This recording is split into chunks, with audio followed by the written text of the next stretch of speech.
લો બોલો લાંચ માટે 3 ખાકીદારીઓએ બુટલેગરને 3 EMI કરી આપ્યા।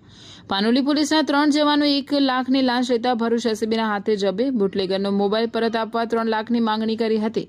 ભરૂચ એસીબીએ પાનોલી પોલીસ સ્ટેશનના 2 હેડ કોન્સ્ટેબલ અને 1 લોકરક્ષકને ડી સ્ટાફની કેબિનમાં બુટલેગર પાસેથી 1 લાખની લાંચ લેતા ઝડપી લીધા હતા।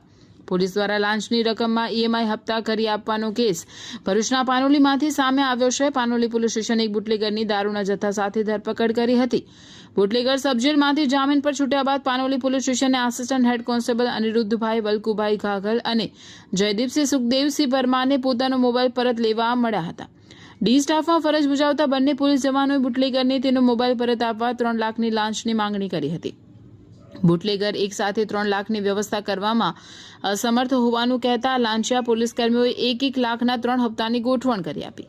બુટલેગર લાંચ આપવા માંગતું ન હોય ભરૂચ એસીબીનો સંપર્ક કરતા આજે પીઆઈ MJ શિંદેની ટીમે ટ્રેપ ગોઠવી હતી। પાનોલી ડી સ્ટાફની ચેમ્બરમાં બુટલેગર પાસેથી 1 લાખની લાંચ લેતા LRD સાગર ચાવડા અને બંને પોલીસ જવાન અનિરુદ્ધ ઘાંઘલ અને જયદીપસિંહ પરમાર રંગે હાથ ઝડપાઈ ગયા હતા।